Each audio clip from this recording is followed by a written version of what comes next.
राधा करावचित पल्लव वल्लरी के,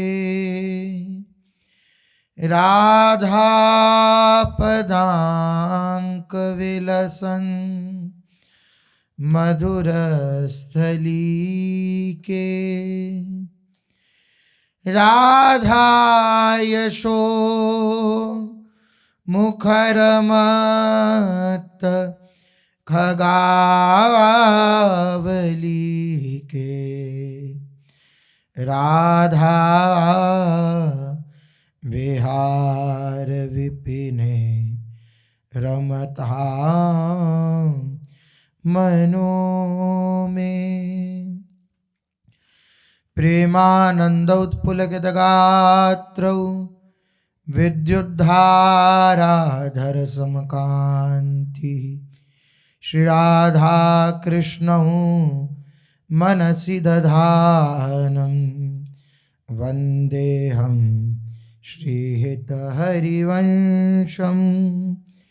वन्देऽहं श्रीहितहरिवंशम्।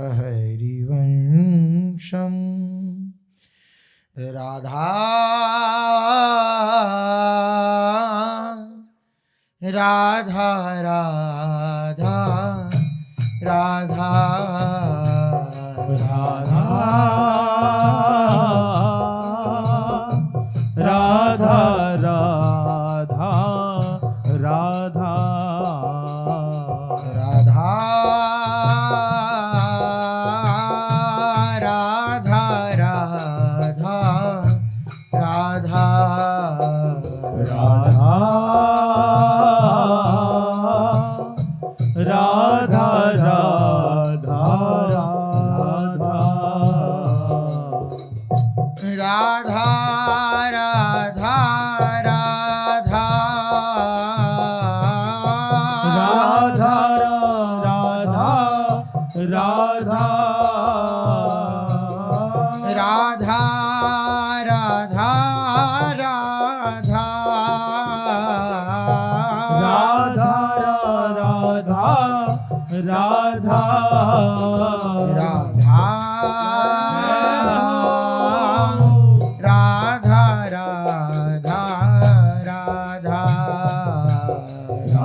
श्री राधा वल्लभ लाल की, महाप्रभु श्री हरिवंश चंद्रजू महाराज की, श्री सद्गुरुदेव भगवान की जय।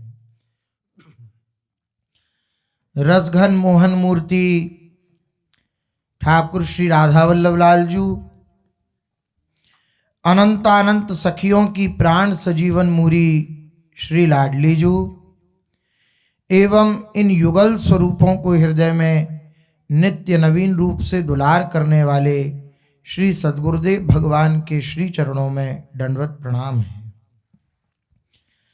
प्रसंग चल रहा है, भगवान अपने प्यारे भक्तों के दिव्य लक्षणों का वर्णन कर रहे हैं। ऐसे कौन से लक्षण हैं जो भगवान के अनन्य प्रेमी भक्त में होते हैं और उन लक्षणों से युक्त भक्त को भगवान अत्यंत प्यार करते हैं, या ये कह लें कि ये दिव्य लक्षण जिसके हृदय में विद्यमान होते हैं उसको ये अनुभव में आता है कि भगवान मुझसे प्यार करते हैं। भगवान ने अद्वेष्टः सर्वभूतानां मैत्रः करुण एव च निर्ममो निरहंकारः सम दुःख सुख क्षमी। सम दुःख सुख, दुख सुख में सम रहता है मेरा भक्त, यहां तक वर्णन किया। अब अगला लक्षण जो भगवान बतला रहे हैं भक्त के अंदर विद्यमान रहता है, वे लक्षण है क्षमा। मेरा भक्त क्षमाशील होता है। पहला जो लक्षण भगवान ने कहा अद्वेष्टः सर्वभूतानां, किसी से द्वेष नहीं रखता, किसी से किसी प्रकार का दोष देखकर उसके अंदर द्वेष नहीं रखता, किसी भी व्यक्ति से, किसी भी प्राणी से, इस सचराचर में, इस चींटी उत जुगल्लों, किसी से कोई वैर भाव नहीं, बल्कि यह भाव कि मैं कैसे इनको सुखी करूं, यह भाव उसके अंदर रहता है भक्त के अंदर। यह भक्त का हृदय है। इसलिए भक्त के हृदय को समझ पाना बड़ा कठिन है, क्योंकि भक्त की प्रत्येक चेष्टा दूसरों को सुख पहुंचाने के लिए होती है और सांसारिक मनुष्य की चेष्टा सदा अपने सुख को चाहने की होती है। इसलिए भक्तों की क्रिया प्रतिक्रिया को समझना पाना ये सांसारिक बुद्धि के द्वारा सामर्थ्य युक्त नहीं है। भक्तों की क्रिया प्रक्रिया को केवल भक्त ही समझ सकते हैं। जैसे भगवान के जन्म कर्म दिव्य हैं, इसी प्रकार महापुरुषों के भी जन्म कर्म दिव्य होते हैं। वो केवल उन्हीं के स्तर का या वह जिसे समझाना चाहे वही उनको समझ सकता है। तो भक्त न किसी से द्वेष करता है, न किसी के प्रति किसी प्रकार का राग करता है। राग नहीं है इसलिए द्वेष नहीं है। सबसे मित्रता का व्यवहार है, लेकिन बिल्कुल निर्मोही होकर, ये उसका स्वभाव होता है। तो किसी का द्वेष उसके द्वारा आरोपित नहीं होता और वो किसी से द्वेष नहीं करता। तो क्या करता है? जो उससे द्वेष करते हैं उसके प्रति उसका क्या बर्ताव रहता है? बोले क्षमा। क्षमा का बर्ताव रहता है, वो क्षमा कर देता है। लेकिन इस भावना से युक्त होकर क्षमा नहीं करता कि उमा क्षमा श्रापौ ते भारी। इस भावना से युक्त होकर क्षमा नहीं करता। उसकी हृदय की आकांक्षा होती है कि ये कितने भी बड़े दोष क्यों ना कर रहा हो, इसको इसके दोषों का परिणाम न मिले। ये महापुरुषों के हृदय की आकांक्षा होती है। हम महापुरुषों की क्रिया प्रतिक्रिया को देख करके ये बात नहीं समझ सकते। लग सकता है कि हमारे दोषों को देख करके वे हमसे अलग हो गए, या हमें दुलार करना बंद कर दिया, या हमसे अब वह प्यार नहीं करते। ऐसी बात नहीं है, ऐसी बात नहीं है। जो उनके शरण में है, जो पूर्ण रूपेण उनका बन गया है, उनके आगे गुरुदेव आते हैं उनको पीछे करके। जैसे बालक से कोई गलती हो जाए और बालक के ऊपर बहुत लोग शासन युक्त हो रहे हों, तो माँ आती है और बालक को पीछे कर देती है। चीखती उसी के ऊपर है, ताकि लोगों को ये लगे कि ये भी इसकी गलती मानती है और लंबे लंबे हाथ करके उसे मारने की चेष्टा करती है। लेकिन वह मार रही है इसलिए नहीं कि वह उससे द्वेष करती है। वे मार इसलिए नहीं रही है कि उसने उसके दोष देख लिए हैं। वे मार इसलिए रही है कि औरों ने जो उसके दोष को दोष स्वीकार किया है, मेरे मारने से वो थोड़े गंभीर हो जाएंगे कि जब ये माता ही अपने पुत्र को इतना कष्ट दे रही है तो कहेंगे कि नहीं नहीं आप मत मारिए, कोई बात नहीं, बच्चों से गलती हो ही जाती है। माँ का मारना दोष देखकर नहीं है, माँ का मारना जो है वे रक्षा करने के लिए है। बस महापुरुषों के द्वारा जो कभी ऐसा लगे भी कि ये तो अब हमसे प्यार ही नहीं करते, मेरे से ये दोष बन गया, इस कारण से अब गुरुजन मेरी तरफ देखते भी नहीं है, मैं बहुत पापी हूं, पापनिष्ठ हूं, पाप में मेरी निष्ठा है, इसलिए गुरुदेव मुझसे प्यार, ऐसी बात नहीं है। वो परम क्षमाशील हैं, परम क्षमाशील हैं। कितना भी भारी दोष बन जाए, लेकिन अगर उनका इस प्रकार का व्यवहार भी दिखे कि वे नाराज हो रहे हैं, वे क्रोधित हो रहे हैं, तो वे हमारे दोष को देख करके नहीं, हमें बचाने के लिए क्रोधित हो रहे हैं। जैसे माँ अपने बालक को बचाने के लिए क्रोधित होती है औरों से, औरों के जितने भी लोग हैं वे तो दोष ही देख रहे हैं, जितने मनुष्य हैं उस बालक के, लेकिन माँ दोष नहीं देख रही। माँ देख रही है कि कैसे क्या करके मैं इन लोगों से इसे बचा लूं। बस ऐसा ही स्वभाव महापुरुषों का होता है, भगवान के अनन्य प्रेमी भक्तों का होता है। वे क्षमाशील रहते हैं, क्षमाशील।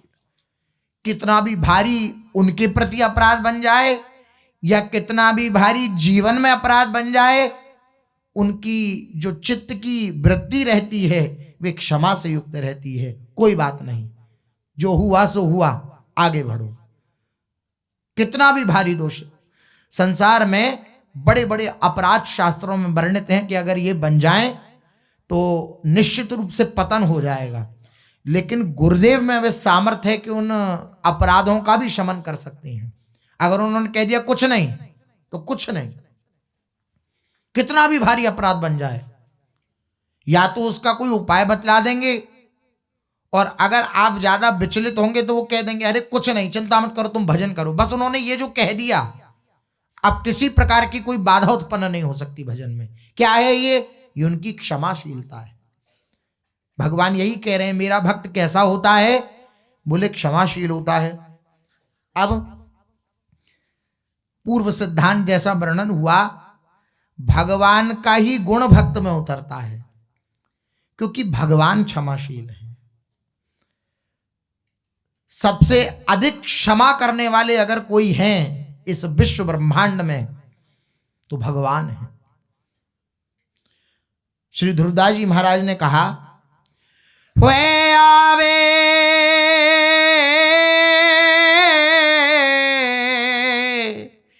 या देहते कैसे हु दोष विशाल। कैसा भी कोई दोष बड़े से बड़ा किसी भी शरणागत भक्त से बन जावे तो भगवान उस भक्त के दोष को नहीं देखते। ये उनकी क्षमाशीलता है।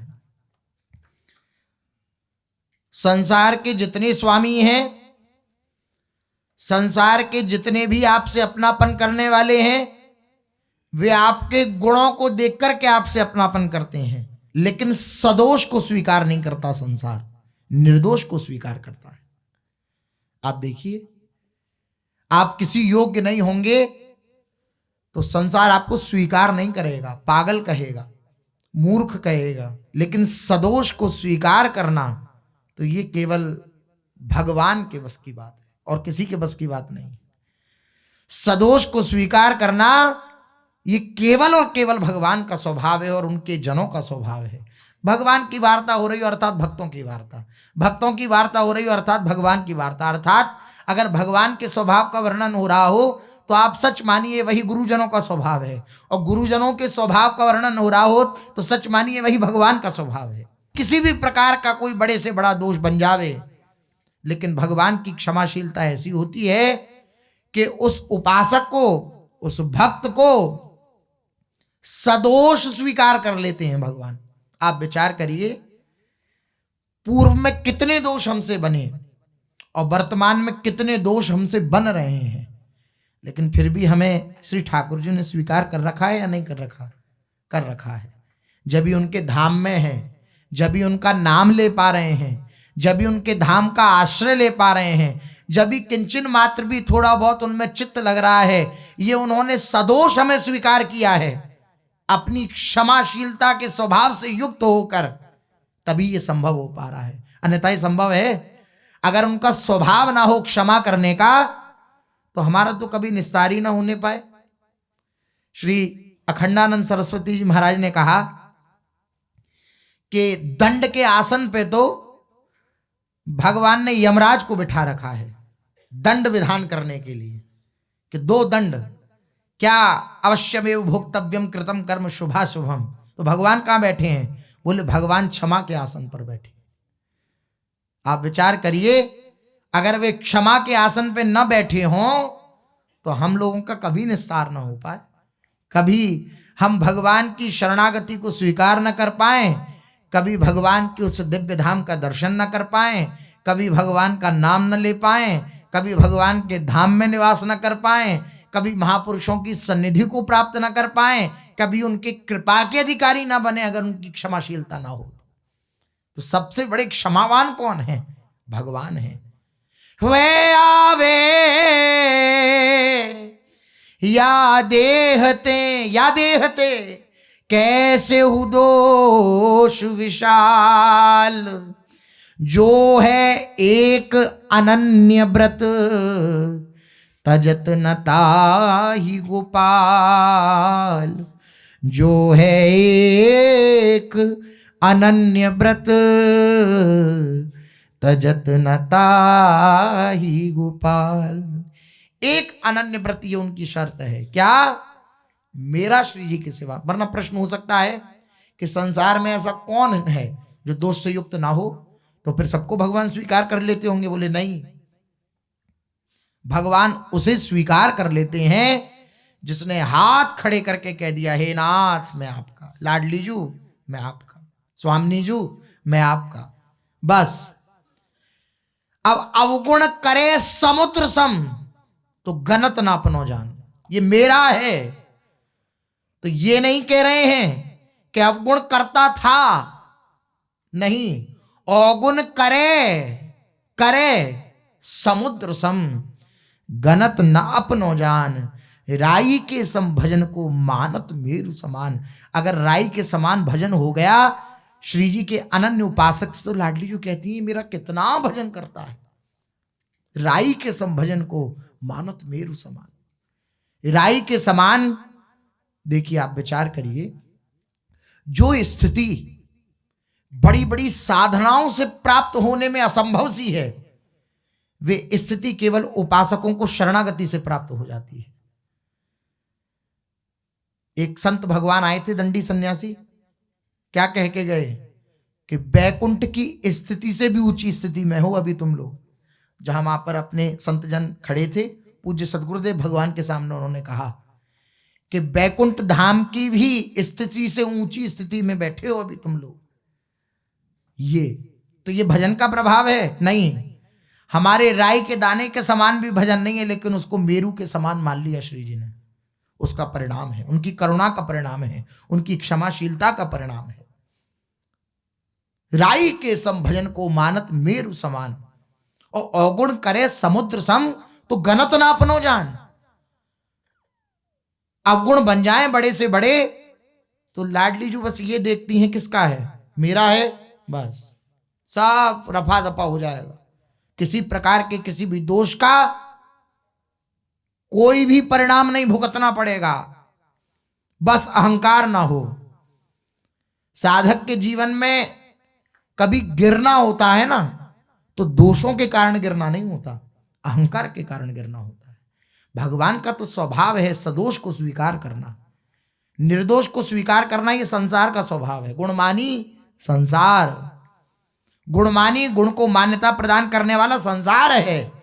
प्रभु का स्वभाव है सदोष को स्वीकार करना। तो फिर गिरना क्यों होता है साधक का? अहंकार के कारण।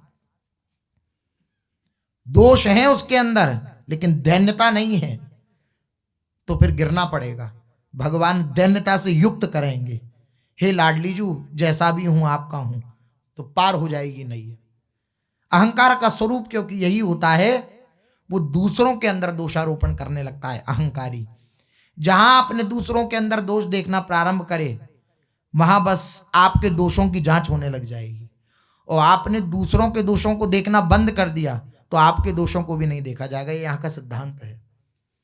अगर आपने दूसरों के दोष देखे तो फिर जांच बैठ जाएगी, आपके दोष देखे जाएंगे एक एक बारीक बारीक, कहाँ किस प्रकार से क्या कर रहे हो तुम। अवश्यमेव भोक्तव्यम कृतम कर्म शुभाशुभम। और जहां आपने दूसरों के दोष न देखे, अपने को ही सबसे अधम नीच माना, तो बस सारे दोषों को छूमंतर कर दिया जाएगा, देखा ही नहीं जाएगा। साहिब होत सरोष सेवक के अपराध सुनी, और अपने जन के दोष श्री रघुनाथ ही नचित धरे। श्री दोहावली में तुलसीदास जी ने कहा कि संसार के जितने साहिब हैं, जितने मालिक हैं, वे अपने दास के दोषों को कोई अगर बता भी दे कि तुम्हारा ये जो नौकर है इसमें ये दोष हैं, या ये जिनसे तुम प्यार करते हो, जिससे तुम्हारा अपनापन है, ये तुम्हारे बारे में ऐसा कह रहा था, तो वो तत्काल उसका त्याग कर देगा। और हमारे श्री भगवान का स्वभाव क्या है कि कोई बताए न बताए, वो अपनी आंखों से देख लें अपने भक्त के दोष को, तब भी उसके दोष को दोष स्वीकार नहीं करते। वे अपनी कमी देखते हैं कि मेरी कमी है, कि मैं इसको सुधार ना पाया। ये इनका स्वभाव है, ये है क्षमा, क्षमाशीलता। दोषों को नहीं देखते, न प्रभु देखते न प्रभु के जन देखते, नहीं देखते। गुरुजन भी नहीं देखते आपके दोषों को। बड़े से बड़े दोष को एक तरफ करके, आपको उत्साहित करके भगवान के मार्ग पर आगे बढ़ाते हैं महापुरुष जन। इसलिए भगवान कह रहे हैं मेरा भक्त क्षमाशील होता है, उसका एक गुण है क्षमा, क्योंकि भगवान का ये गुण है। वह आवे या देहते कैसे दोष विशाल, जो है एक अनन्य व्रत, बस यही शर्त, अनन्य व्रत। बाली और सुग्रीव आचरण में दोनों बिल्कुल एक समान थे।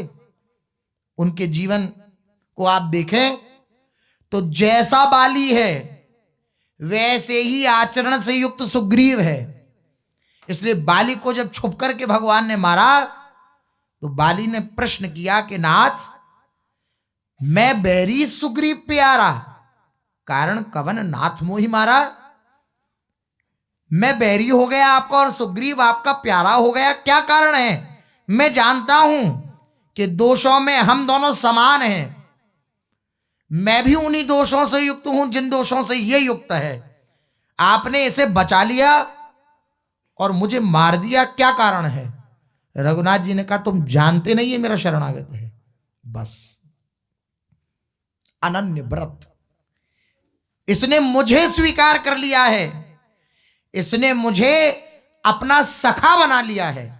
हनुमान जी बीच में बिचौलिया बने, उन्होंने सखत्व कराया दोनों सुग्रीव और श्री रघुनाथ जी का। और सुग्रीव ऐसे सखा नहीं बने हैं, परीक्षा लेकर सखा बने हैं। विचार करिए, परीक्षा ली है पहले सुग्रीव ने भगवान राम की कि सखा बनाने योग्य हैं या नहीं। उनसे कहा कि ये चूर्ण करके दिखाइए, और चूर्ण कर दी। तब बोले अरे ये तो बड़े सामर्थ्यवान हैं, ये बाली को परास्त कर सकते हैं, इसलिए सखा बने ये। और सखा बनने के बाद बाली को जब मार दिया तो फिर भूल गए श्री रघुनाथ जी को। वो तो लक्ष्मण जी को फिर भगवान ने भेजा कि जाओ बता दो सुग्रीव को कि बाली को जिस तीर से मारा था वो तीर अभी भी तरकस में है, तो जरा होश में, भय दिखाए ले आवहु सखा मोर सुग्रीव। ये इनका स्वभाव है। यहां पे भी क्या कह रहे हैं, देखो ज्यादा कुछ मत कहना, थोड़ा भय दिखा देना, बस भय दिखाए और ले आवहु। बोले कौन है आपका, आप इतना प्रेम करते? अरे सखा मोर सुग्रीव, मेरा सखा है। हमने झूठे को स्वीकार किया भगवान को, और भगवान ने सचमुच में अंगीकार कर लिया, क्योंकि हमारे संकल्प सदा झूठे होते हैं और भगवान सत्य संकल्प है। भगवान जिस चीज को स्वीकार करते हैं, अंगीकार करते हैं, फिर उसे छोड़ना नहीं जानते। और हमारा स्वभाव है छोड़ना पकड़ना, छोड़ना पकड़ना। हम अपने स्वभाव से बरत रहे हैं और भगवान अपने स्वभाव से बरत रहे हैं। किसी महापुरुष का जब कृपा कटाक्ष हो जाता है तो हम उनकी कृपा कटाक्ष से एक बार कह पाते हैं कि हे नाथ मैं आपका, बस उसी दिन से जीवन का मंगल प्रारंभ हो जाता है। जहां हमने कहा हे नाथ मैं आपका, अब नाथ के कर्ण रंध्र एकदम खुल जाते हैं कि इसने कहा कि ये मेरा, अब पूरी जिम्मेवारी मेरी। अब वो ऐसा स्वभाव रखकर अपने जीवन में क्षमा का फिर उसके साथ बरतते हैं, क्षमा के स्वभाव के साथ।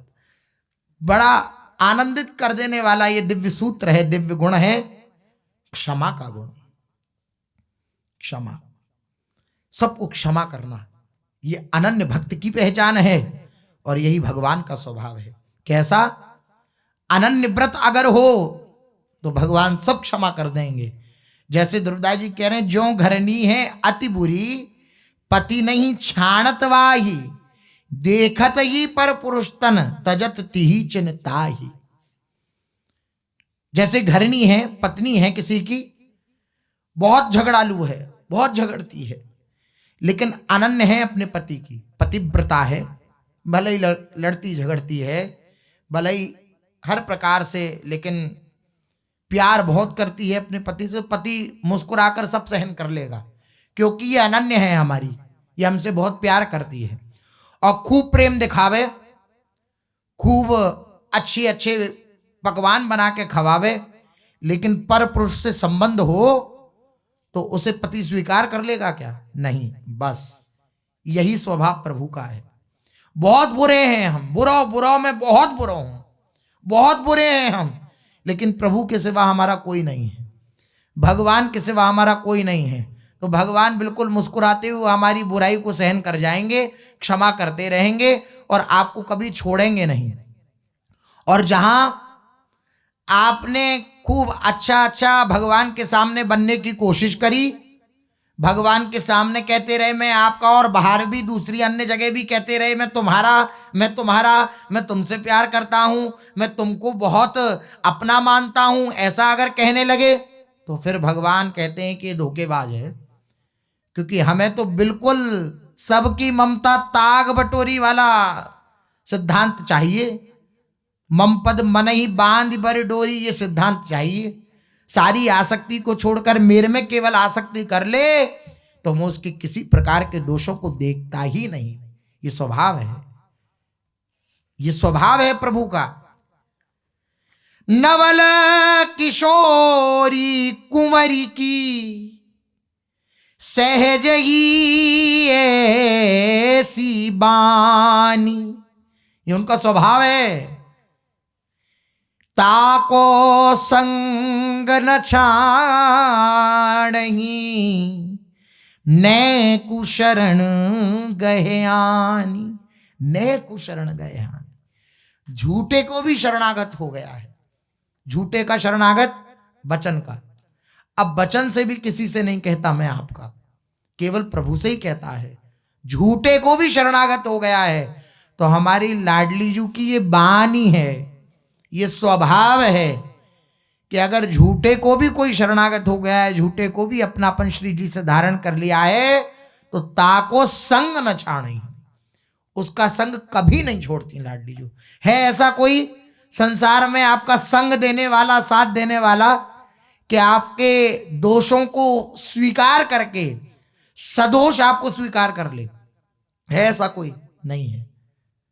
सदोष स्वीकार करना तो केवल श्री जी ठाकुर जी के स्वभाव में है और उनके जनों के स्वभाव में है।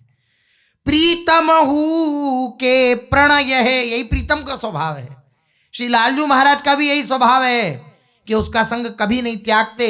जो जरा भी शरण ग्रहण कर ले, सक्र प्रपन्नाय तवास्मीति च याचते, अभयम सर्वभूतेभ्य ददाम्येतद् व्रतम मम। ये मेरा व्रत है, ये मेरी प्रतिज्ञा है कि एक बार भी अगर आकर मेरी शरण में कोई कह दे हे नाथ मैं आपका, तो मैं उसे सारे संसार से अभय प्रदान कर देता हूं। ये मेरा प्रण है, ये मेरी प्रतिज्ञा है, भगवान के वचन है। यही प्रीतम का प्रण है। प्रीतम हु के प्रणय है, प्रीति के बस हुए जाही, कोटि धर्म किन करो को, तिन तन चितवत नाई। करोड़ों करोड़ों प्रकार के धर्मों से युक्त है, धर्मज्ञ है, धर्मनिष्ठ है, लेकिन भगवान से प्रीति नहीं रखता, भगवान से अपनापन नहीं रखता, तो तिन तन चितवत नाई। उनकी तरफ नहीं देखते हमारे ठाकुर जी महाराज, हमारे युगल सरकार उनकी तरफ नहीं देखते। लेकिन किसी प्रकार का कोई धर्म नहीं उसके जीवन में, हर प्रकार से दोष से युक्त है वह, लेकिन लाडली जी को अपना मानता है, श्री ठाकुर जी को अपना मानता है, तो बस बात बन गई। क्यों? उनकी क्षमाशीलता के कारण। हमारे प्रभु का स्वभाव है क्षमा कर देना, और वही प्रभु का स्वभाव भक्त के अंदर उतरता है। क्या? भक्त क्षमाशील होता है। अपना किसी तरह का भी अपराध करने वाले को किसी भी प्रकार का दंड देने की इच्छा न रखकर, कैसी विलक्षण बात होती है, कैसी विलक्षण सामर्थ्य होती है अनन्य उपासक के हृदय में, भगवान के प्रिय भक्त के हृदय में, कि उनके हृदय में ये इच्छा भी प्रकट नहीं होती कि जो मुझसे द्वेष रखने वाला है उसको किसी प्रकार का दंड मिले, बल्कि यही इच्छा होती है, यही कामना होती है कि मैं इसे क्षमा करता हूं। लेकिन विचार रखिएगा, भक्त तो क्षमा कर देता है, लेकिन भगवान अपने भक्तों से बहुत प्यार करते हैं। भक्ता अपराध को भगवान क्षमा नहीं करते। बस एक ही उपाय है भक्ता अपराध को क्षमा करने का, कि जिसके प्रति अपराध बना है उससे जाकर ही निवेदन किया जाए कि मेरा आपके प्रति अपराध बन गया है, मुझे क्षमा करें, अन्यथा भगवान क्षमा नहीं करते। देखिए दुर्वासा जी भागे तीनों लोकों में, भगवान के समक्ष गए, भगवान के समक्ष जाकर के कहा कि आपका ये चक्र सुदर्शन मुझे जला रहा है, आप कृपा करो। देखो नष्ट तो नहीं होगा, आप विचार करिए, चक्र सुदर्शन पीछे हैं, अगर काटने के लिए दौड़ रहे हो तो उनको क्या देर लगेगी? लेकिन भय दिखा रहे हैं बस, ताकि उनके हृदय की जो ये अपराध प्रवृत्ति है वो नष्ट हो जाए। नाश तो नहीं होता, लेकिन जलन तो होती है। दुर्वासा जी भागे तीनों लोकों में जलन से युक्त होकर। भगवान ने कह दिया हमारे भी बस की नहीं है सुदर्शन को शांत करना, हम भी शांत नहीं कर सकते, क्योंकि अहम भक्त पराधीन, मैं स्वतंत्र नहीं हूं। सब कहते हैं परम स्वतंत्र न सिर पर कोई, लेकिन मैं स्वतंत्र नहीं हूं, मैं अपने भक्तों के पराधीन हूं। विचार करिए इनका स्वभाव, पराधीन। गोस्वामी जी ने लिखा पराधीन सुपनेहु सुख नाही, इसलिए भगवान भक्ति जल्दी नहीं देते। भगवान आपकी कामनाओं को पूर्ति कर देंगे, भगवान आपको विविध प्रकार की रिद्धि सिद्धियां दे देंगे, भगवान आपको विविध प्रकार के भोग दे देंगे, ऐश्वर्य दे देंगे, लेकिन अपनी भक्ति, प्रेम लक्षणा भक्ति प्रदान नहीं करेंगे, क्योंकि प्रेम लक्षणा भक्ति प्रदान करने में भगवान को बंधना पड़ता है, पराधीन होना पड़ता है। इसलिए भगवान जल्दी प्रेम लक्षणा भक्ति प्रदान नहीं करते हैं। भगवान बोले मैं भक्तों के पराधीन हूं, वहीं जाओ, उन्हीं की चरणों में दंडौत करो, वो तुम्हें क्षमा कर देंगे। तो बात है, और भक्त का तो स्वभाव ही है क्षमाशीलता। उन्होंने तो अपराध माना ही नहीं, उन्होंने तो दुर्वासा जी का, अम्बरीश जी ने दुर्वासा जी का किसी भी प्रकार का कोई अपराध ही नहीं माना। तो क्षमा की बात तो तब हो, किसी प्रकार का कोई दोष ही नहीं माना। यही कह रहे हैं, अपना किसी तरह का भी अपराध करने वाले को किसी भी प्रकार का दंड देने की इच्छा ना रखकर, इच्छा ही नहीं होती। इच्छा क्यों नहीं होती भाई? दोष कर रहा है तो इच्छा तो होनी चाहिए। बोले दोष को दोष देखा ही नहीं, ये माना ही नहीं कि वह दोष कर रहा है। ये स्वभाव होता है भक्तों का। जाकर के दुर्वासा जी ने कहा मैंने भक्ति का चमत्कार देख लिया और आपके भक्त स्वरूप का ये प्रभाव देख लिया है, मुझे क्षमा करिए। अरे बोले कैसी बात, पारायण नहीं करा है, केवल जल बिंदु ली थी मर्यादा रक्षा के लिए, पारायण नहीं कराया अभी तक। जितने लोगों में श्री दुर्वासा जी, कितना समय लगा होगा, तब तक अंजलि बांध करके अम्बरीश जी ऐसे ही खड़े रहे कि दुर्वासा जी आएंगे तब उन्हें पवाएंगे और तब हम पाएंगे। ये भक्त का स्वभाव है, किसी प्रकार का कोई बात नहीं, क्षमाशीलता। और अम्बरीश जी बोल पड़े सुदर्शन जी से कि आजीवन अगर निष्काम भाव से मैंने प्रभु की आराधना करी हो तो हे सुदर्शन जी आप शांत हो जाओ। तुरंत सुदर्शन जी शांत हो गए। ये क्षमाशीलता है, भक्त के अंदर ये क्षमा होती है। भक्ता अपराध बन जाएगा तो फिर भगवान क्षमा नहीं कर पाएंगे, लेकिन भक्तों की शरण में जाएं तो भक्तों का भी भगवान जैसा स्वभाव ही होता है, भी क्षमा कर देते हैं। इसलिए ऐसा ना विचार करें कि भक्तों के अंदर तो स्वभाव होता है क्षमा करने का, तो उनके प्रति कितनी भी दंडता करें तो हमारा काम बन जाएगा, ऐसी भावना नहीं रखनी चाहिए। भक्त तो क्षमा कर देंगे लेकिन भगवान क्षमा नहीं करेंगे, इसलिए भक्तों से सदा नम के ही रहना चाहिए। भक्त के लक्षणों में पहला अद्वेष्टा पद देकर भगवान ने भक्त में अपना अपराध करने वाले के प्रति द्वेष का अभाव बताया। अब यहाँ क्षमी पद से ये बताते हैं कि भक्त में अपना अपराध करने वाले के प्रति ऐसा भाव रहता है कि उसको भगवान अथवा अन्य किसी के द्वारा भी दंड न मिले, उसके अंदर ये भाव रहता है। न भगवान के द्वारा उसे दंड प्राप्त हो कि न भगवान के प्रति उनका ये भाव रहता है कि इसने मेरे प्रति दोष किया तो आप इनको दंड दीजिए, न किसी अन्य व्यक्ति के प्रति ये भाव रहता है कि आप लोग इनको दंड दीजिए, इन्होंने हमारे प्रति ऐसा किया। ये भक्त का स्वभाव होता है, ये भगवान के अनन्य प्रेमी का स्वभाव होता है। ऐसा क्षमा भाव भक्त की एक विशेषता है, यही भगवान की विशेषता है और यही भक्त के अंदर उतरती है। तो ये भगवान ने अपने भक्त के दिव्य प्रिय भक्तों के दिव्य गुणों का वर्णन किया, जिसमें क्षमाशीलता का वर्णन हुआ। पहला अद्वेष्टा सर्वभूतानां, फिर मैत्रः करुण एवच, निर्ममो निरहंकारः, सम दुःखः सुखः, अच्छा अर्थात दुख और सुख में सम, और फिर क्षमी, वे क्षमावान होता है, ये भगवान ने वर्णन किया। अब आगे जो दिव्य गुण वर्णन करेंगे वो आगे चलते हैं। श्री चैतन्य महाप्रभु जी के पावन चरित्र का अपने लोग स्मरण कर रहे हैं। श्री महाप्रभु जी जगन्नाथपुरी में विराजमान हैं। सार्वभौम भट्टाचार्य जी ने मौसी का घर उनका था, वहाँ पर श्री महाप्रभु जी को विराजमान किया है। महाप्रभु जी वहाँ पर विराजमान हैं। श्री गोपीनाथाचार्य और श्री मुकुंद दत्त जी एक दिन श्री जगन्नाथ महाप्रभु के दर्शन करके और सार्वभौम भट्टाचार्य जी के यहाँ आए। वहाँ पर बहनोई हैं, क्योंकि गोपीनाथ आचार्य जी तो उस प्रकार से गोपीनाथ जी का स्वागत किया गया। बैठे, चर्चा प्रारंभ हुई, थोड़ी बहुत इधर उधर की वार्ता हुई, फिर श्री महाप्रभु जी की चर्चा होने लगी। श्री महाप्रभु जी के विषय में सार्वभौम भट्टाचार्य ने पूछा कि उन्होंने संन्यास कहाँ से लिया, तो बताया कि केशव भारती जी से उन्होंने संन्यास लिया है। तो सार्वभौम भट्टाचार्य थोड़े बुद्धि को अपनी कुशल जानकर बुद्धि को दौड़ाने वाली स्थिति में स्थित हैं ये श्री सार्वभौम भट्टाचार्य। उन्होंने विचार किया कि भारतीय सन्यासी से इन्होंने दीक्षा ग्रहण करी है, अच्छा नहीं लगा उन्हें। कल अपने लोगों ने श्रवण किया, उन्होंने कहा कि अगर श्री महाप्रभु जी कहें तो हम किसी दिव्य सन्यासी से जिनकी ख्याति हो और अच्छे प्रतिष्ठित दंडधारी सन्यासी हो, अच्छे पद पे हो, तो दशनामी सन्यासियों की उच्च पदवी होती हैं, उसमें जो प्रतिष्ठित हो उनसे दीक्षा दिलवा दें, इनका पुनः संस्कार करा दें। तो गोपीनाथाचार्य बोले कि आप अपनी ये शंकाएं सदा रखते हैं, शास्त्रों में शंका कर करके आपकी शंकित बुद्धि हो गई है, इसलिए आप सब जगह शंका करते हैं। अरे आप क्या समझते हैं, श्री महाप्रभु जी साक्षात भगवान हैं, आपकी ये हृदय की स्थिति कैसी है। ये बात सार्वभौम भट्टाचार्य को अच्छी नहीं लगी कि आप भगवान मान रहे हो उन्हें। एक अभी नया नया बालक सन्यास दीक्षा लिया है, हम तो उसके भले के लिए सोच रहे हैं और आप ऐसी बात कर रहे हैं कि वे भगवान हैं।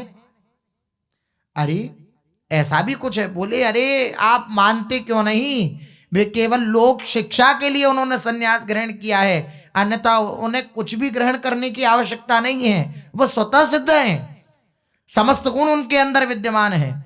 तो हंस करके सार्वभौम जी ने कहा ये खूब रही, युवावस्था में नहीं ये लोक शिक्षा की खूब सूझी। महाराज आप कहीं लोक शिक्षा के निमित्त ऐसा मत कर डालना, गोपीनाथ आचार्य जी से बोले। आचार्य ने कहा लोक शिक्षा मनुष्य के बस की बात नहीं है, ये भगवान के द्वारा ये लोक कल्याण होता है, सामान्य मनुष्य के बस की बात नहीं है। भगवान ही महापुरुषों के रूप में प्रकट होते हैं, उन्हीं के द्वारा लोक का कल्याण होता है। जोरों से हंसते हुए सार्वभौम ने कहा बाबा दया करो, उस बेचारे सन्यासी को आकाश पर चढ़ाकर उसके सर्वनाश की बातें क्यों सोच रहे हो। अब क्योंकि महाप्रभु जी के प्रति इनका जो भाव है वे सामान्य भाव है, सामान्य मनुष्य जैसा। तो उनके हृदय में ये भाव आ रहा है कि नए नए सन्यासी बने हैं, अभी लोक कल्याण में लग जाएंगे तो फिर सन्यास का जो धर्म है उसकी रक्षा कैसे कर पाएंगे। उनके हृदय में ये भाव है अपनी बुद्धि के अनुसार सार्वभौम जी की। और प्रभाव देखा है महाप्रभु जी का मंदिर में, अंदर ही अंदर ये विचार भी किया है कि ऐसे जो दिव्य प्रभाव से युक्त हैं श्री महाप्रभु जी मूर्छावस्था में, प्रेम के दिव्य गुणों से, ये सामान्य मनुष्य के शरीर में नहीं प्रकट हो सकते हैं। पीछे श्रवण किया था, लेकिन फिर भी यही भ्रांति। अब ये ब्रह्मा जी महाराज खूब स्तुति करी है भगवान की इन्होंने, बल्कि ब्रह्मा जी की प्रार्थना से भगवान का प्रादुर्भाव हुआ है। ब्रह्मा जी नहीं तो देवताओं को बताया कि यदुवंश में श्री ठाकुर जी अवतार ग्रहण करेंगे, लेकिन देखिए भगवान की प्रकट लीला को देख करके ब्रह्मा जी को भी मोह हो गया। ब्रह्मा सबसे चतुर, जितनी भी चतुराई है खोपड़ियों में पूरे विश्व में, ये ब्रह्मा की बनाई हुई तो खोपड़ी है सब। तो ब्रह्मा ने सबकी खोपड़ी बनाई है, तो ब्रह्मा जी की खोपड़ी कितनी चतुर होगी, कितने बुद्धिमान होंगे ब्रह्मा जी। उनकी बुद्धि भी भगवान की लीला देख करके कार्य करना बंद कर दी, शिथिल हो गई। जब ग्वाल वालों के संग श्री ठाकुर जी भोजन आरोग रहे हैं तो ब्रह्मा जी ने कहा ये कैसा ब्रह्म है, ये कैसा ब्रह्म है कि अपना झूठा खवा रहा है और ग्वाल वालों का झूठा खा रहा है, ये ब्रह्म नहीं हो सकता, परीक्षा करनी चाहिए। जन्माद्यस्य यतोन्वयादि तरतश्चार्थेषु भिज्ञ स्वराट तेने ब्रह्म हृदय आदि कवये मुह्यन्ति यत् सूर्यः। ब्रह्मा जी जो आदि कवि कहे गए हैं, उनकी भी बुद्धि को मोहित कर देने वाले श्री भगवान हैं। उनकी बुद्धि को मोहित कर देते हैं श्री भगवान की ये दिव्य लीला। तो ये तो श्री साक्षात भगवान श्री चैतन्य महाप्रभु महापुरुष के रूप में प्रकट हुए हैं।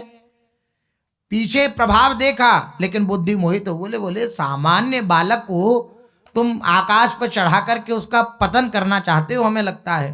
गोपीनाथाचार्य से सार्वभौम भट्टाचार्य बोले पुराने लोगों ने ठीक ही कहा है, आचार्य में उड़ने की शक्ति नहीं होती, पीछे से शिष्यगण ही उसके पंख लगाकर उन्हें आकाश में उड़ा देते हैं। सार्वभौम भट्टाचार्य बोले अरे आप तो भगवान हो, अरे आप तो भगवान हो, ऐसा कह करके उसे प्रतीत करा देते हैं कि हाँ वो भगवान है। मालूम पड़ता है आप इस युवक सन्यासी के अभी से पर लगाना चाहते हैं, हमें ऐसा प्रतीत होता है। सार्वभौम भट्टाचार्य बोल रहे हैं आपकी दृष्टि में ये ईश्वर है। आवेश में आ गए गोपीनाथाचार्य, उन्होंने कहा हाँ ईश्वर हैं, हाँ ईश्वर हैं, हाँ ईश्वर हैं, 3 बार कहा आवेश में आकर। मैं प्रतिज्ञा करके कहता हूं कि साधारण जीव नहीं है। आचार्य की आवेशपूर्ण बातों को सुनकर सार्वभौम के आसपास में बैठे हुए सभी शिष्य एकदम से चौंक पड़े। सार्वभौम भी कुछ विस्मित से होकर आचार्य के मुख की ओर देखने लगे कि ऐसा स्वरूप तो पहले कभी ना देखा था। गोपीनाथ बहनों ही हैं तो ऐसा स्वरूप तो कभी नहीं देखा था हमने इनका।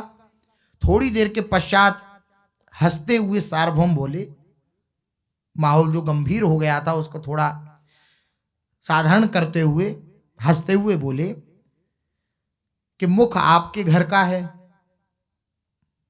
आपका ही है मुख, मुख आपके घर का है।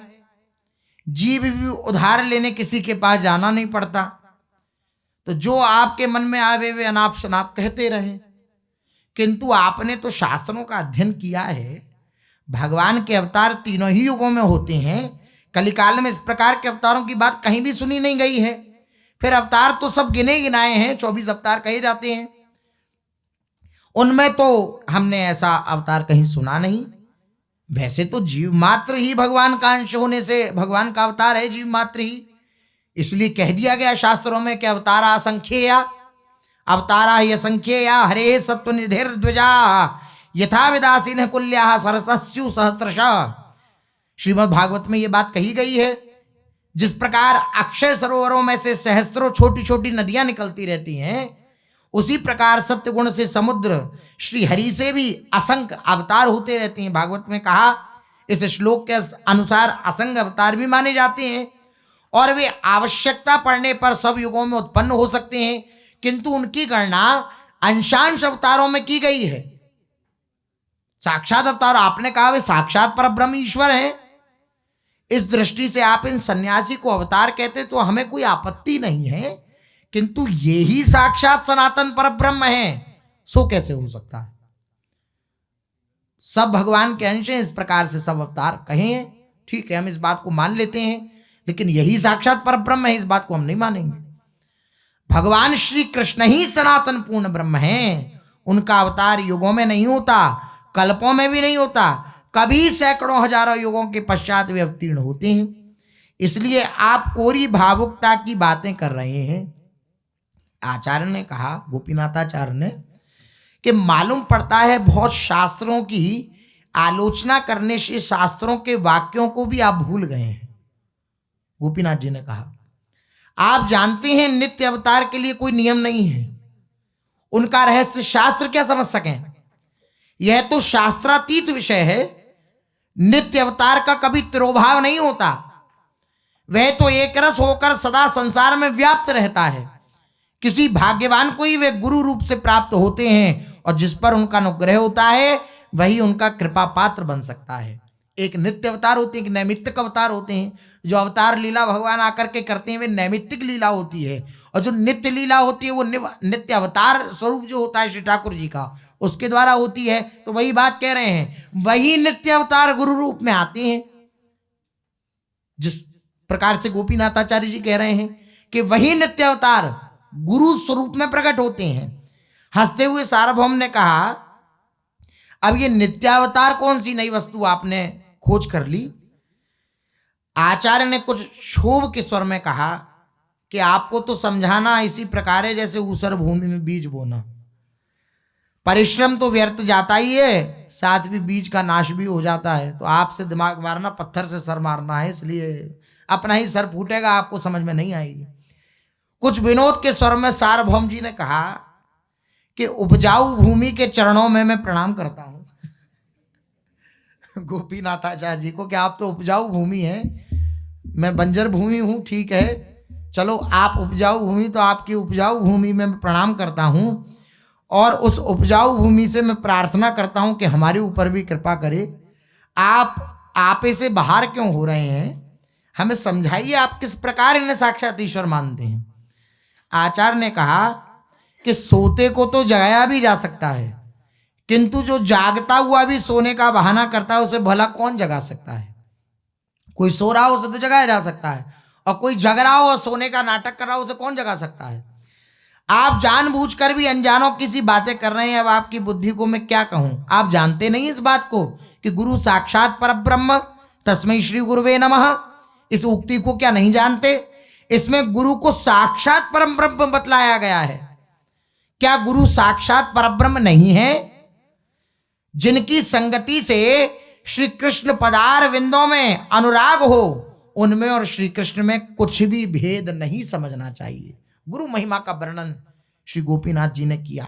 इस संसार सागर में डूबते हुए निराश्रित जीवों के गुरुदेव ही एकमात्र आश्रय हैं। इस संसार सागर में जो डूब रहे हैं, अगर कोई आश्रय दाता है इस संसार सागर में डूबते हुए जीवों का, तो वो केवल गुरुदेव हैं। गुरुदेव ही बहते हुए, डूबते हुए, बिलखते हुए, अकुलाते हुए, बिलबिलाते हुए, अचेतन हुए जीवों को भव वारिधि से, भव समुद्र से बाहर पकड़कर निकाल देते हैं, और वही निकालने में सामर्थ्यवान हैं, वे गुरुदेव हैं। त्रैलोक के पावन गुरुदेव की कृपा के बिना जीव इस अपार दुर्गम पयोधि के पार जा ही नहीं सकता है। भगवान ही गुरुदेव रूप में प्रकट होते हैं, और उन गुरुदेव की कृपा के बिना कोई संसार सागर से पार नहीं जा सकता। आप ये बात नहीं जानते? वे अखिल विश्व ब्रह्मांडों के विधाता हैं। विश्वम्भरी ही भांति भांति के रूप धारण करके गुरु रूप से जीवों को प्राप्त होते हैं, और उन्हीं के पाद पद्मों का आश्रय ग्रहण करके मुमुक्षु जीव, अपना कल्याण चाहने वाले जीव, बात की बात में साप आर उदधि को तर जाते हैं, इस संसार सागर को पार हो जाते हैं बात ही बात में। किसी मनुष्य की सामर्थ्य ही क्या है जो एक भी जीव का में निस्तार कर सके? किसी मनुष्य की सामर्थ्य थोड़ी है कि एक जीव का भी निस्तार कर सके, एक जीव का भी कल्याण कर सके। जीवों का कल्याण तो वे ही परम गुरु श्री हरि ही करते हैं और वही कर सकते हैं। इसलिए मनुष्य गुरु हो ही नहीं सकता, जगत गुरु तो वे ही श्रीमन नारायण हैं।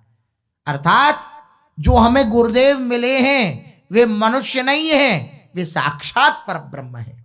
वे मनुष्य की सी लीला कर रहे हैं, जैसे भगवान अवतार काल में लीला करते हैं, वह साक्षात परब्रह्म है। ऐसी भावना हो और भावना ही ना हो, ये दृढ़ता हो हृदय में कि ऐसी ही बात है। वे ही जिस जीव को संसार बंधन से छुड़ाना चाहते हैं उसे गुरु रूप से प्राप्त हो जाते हैं। अन्य साधारण बद्ध जीवों की दृष्टि में तो वह रूप साधारण जीवों की भांति प्रतीत होता है, किंतु जो अनुग्रह सृष्टि के जीव हैं, जिन्हें वे श्रीहरि स्वयं ही कृपा पूर्वक वर्ण करना चाहते हैं, उन्हें गुरु रूप में साक्षात सनातन पूर्ण ब्रह्म के दर्शन होते हैं। जो साधारण बद्ध जीव हैं उनको तो मनुष्य जैसे ही प्रतीत होंगे, लेकिन जिन पर भगवान की अत्यंत कृपा हो जाएगी, भगवान जिसको चाहेंगे इस संसार सागर से पार हो जाए, उसको वे दृष्टि प्रदान करेंगे, वे गुरुदेव के असली स्वरूप को, जो उनका सत्य स्वरूप है, परब्रह्म स्वरूप है, उसका दर्शन कर सके। इसलिए गुरु, भक्त और भगवान ये मूल में एक ही पदार्थ के लोक भावना के अनुसार तीन नाम रख दिए गए हैं। जैसे जल को वारी तोय आदि कहा जाता है पर्यायवाची में, ऐसी भगवान के पर्यायवाची हैं। देखो भक्तमाल में भी कह रहे हैं, भक्त भक्ति भगवंत गुरु चतुर नाम वपु एक, तिनके पद वंदन किए नासही विघन अनेक। भक्त, भक्ति, भगवंत भगवान और गुरु ये चार नाम हैं, लेकिन वपु एक है इनका, स्वरूप एक है इनका। नाम में चार हैं लेकिन स्वरूप इनका एक है। यही बात कह रहे हैं। वास्तव में इन चारों में कोई अंतर नहीं है। इस भाव को अनुग्रह सृष्टि के जीव ही समझ पाते हैं, अर्थात जिन पर भगवान की कृपा होती है वही इस बात को समझ पाते हैं। अन्य जीवों के बस की बात नहीं है। तो क्या आप ये जानते नहीं कि गुरुदेव साक्षात परब्रह्म है? जो भी कुछ भेद प्रतीत होता है वह व्यवहार चलाने के लिए हो रहा है, अन्यथा गुरु में और भगवान में किंचन मात्र भी भेद नहीं है। वास्तव में तो गुरु और श्री कृष्ण एक ही हैं। वे अपने आप ही कृपा करके अपने चरणों में प्रीति प्रदान करते हैं। वे जब तक किसी रूप से कृपा नहीं करते तब तक उनके चरणों में प्रेम होना असंभव है। प्रेम का अनुभव, प्रेम का रसास्वादन कोई बिना रसिकों के संग के बिना प्राप्त नहीं कर सकता, बिना महापुरुषों के संग के बिना प्राप्त नहीं कर सकता। इसलिए महापुरुषों का संग प्राप्त हो गया है, अर्थात सब कुछ प्राप्त हो गया है, हमें सब कुछ प्राप्त हो गया है। वासुदेव सार्वभौम ने कहा, आचार्य महाशय यह तो कुछ भी बात नहीं हुई, इसका तो संबंध भावना से है। आपकी भावना है, आप गुरु को परब्रह्म मानते हैं। अपनी अपनी भावना पृथक पृथक होती है, सबकी भावना अपनी अपनी अलग अलग होती है। सार्वभौम भट्टाचार्य बोल रहे हैं, यह बात तो सचमुच शास्त्रों से परे की कह रहे हो आप। दृढ़ और शुद्ध भावना के सामने तो कोई भी बात असंभव नहीं, किंतु आप इसका प्रचार नहीं कर सकते। दूसरे को आप अपनी भावना के अनुसार मानने के लिए मजबूर नहीं कर सकते।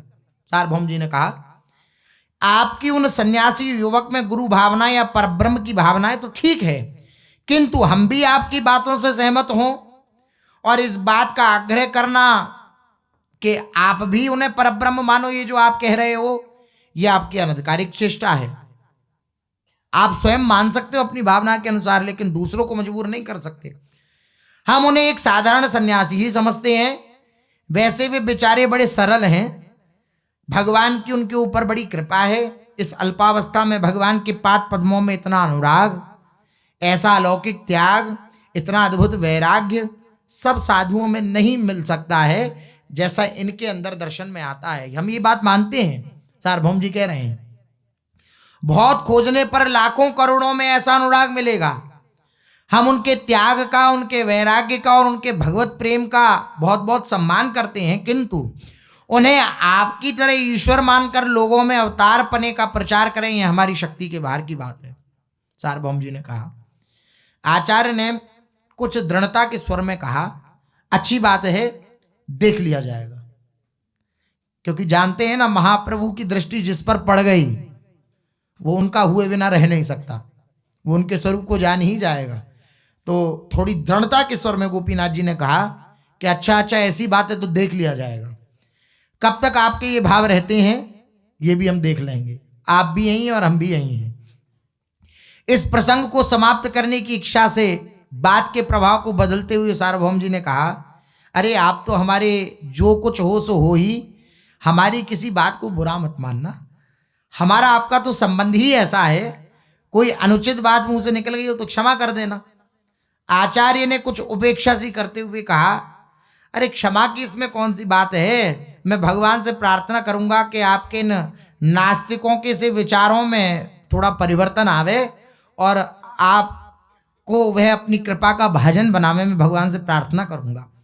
हंसते हुए सार्वभौम ने कहा कि आप पर ही भगवान की अनंत कृपा बहुत है, आप पर ही बहुत है भगवान की कृपा, उसी में से थोड़ा हिस्सा हमें दे देना।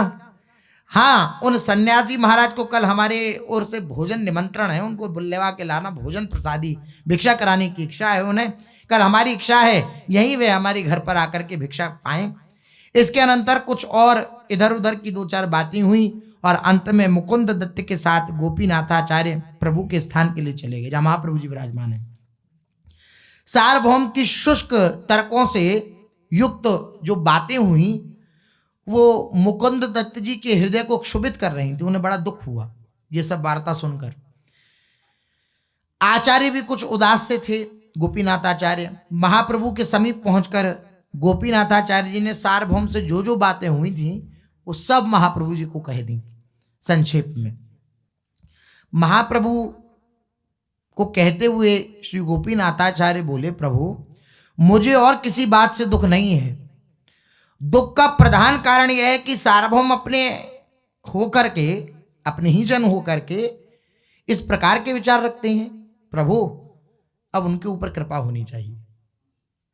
महाप्रभु जी से गोपीनाथाचार्य जी बोले, उनके जीवन में नीरसता है, आप उस नीरसता को निकालकर सरसता का संचार कर दीजिए, यही मेरे आपके श्री चरणों में विनीत प्रार्थना है।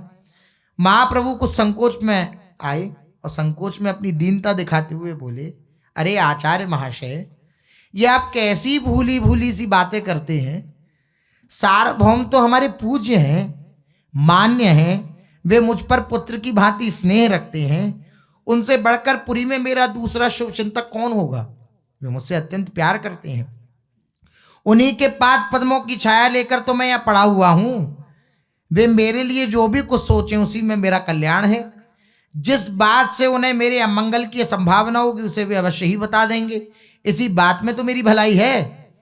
यदि गुरुजन होकर वे भी मेरी प्रशंसा ही करते रहेंगे तो मैं इस कच्ची अवस्था में संन्यास धर्म का पालन कैसे कर सकूंगा।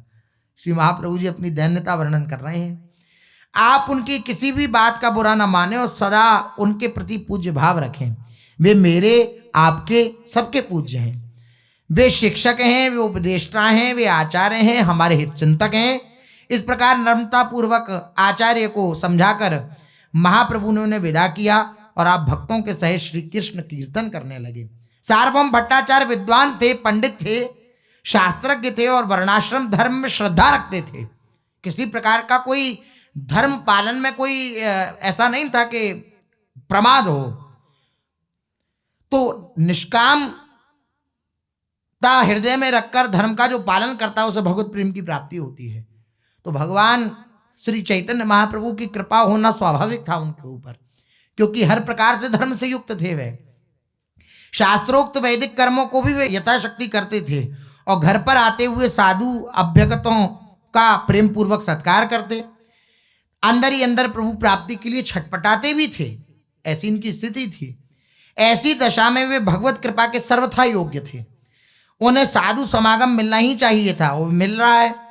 इसलिए मानो सार्वभौम का ही उद्धार करने के निमित्त महाप्रभु वृंदावन न जाकर पुरी पधारे, जगन्नाथपुरी पधारे और सबसे पहले सार्वभौम के घर को ही अपना पद धूलि से पावन बनाया। उन भक्ताग्रगण्य सार्वभौम महाशय के चरणों में भी हम कोटि कोटि प्रणाम करते हैं। श्री महाप्रभु जी फिर अगले दिन सार्वभौम जी के कहने पर जो भिक्षा की उन्होंने निमंत्रण दिया था, श्री महाप्रभु जी भिक्षा करने के निमित्त श्री महाप्रभु जी श्री सार्वभौम जी के घर में पधारे। शेष चर्चा आ गई। श्री राधा वल्लभ लाल की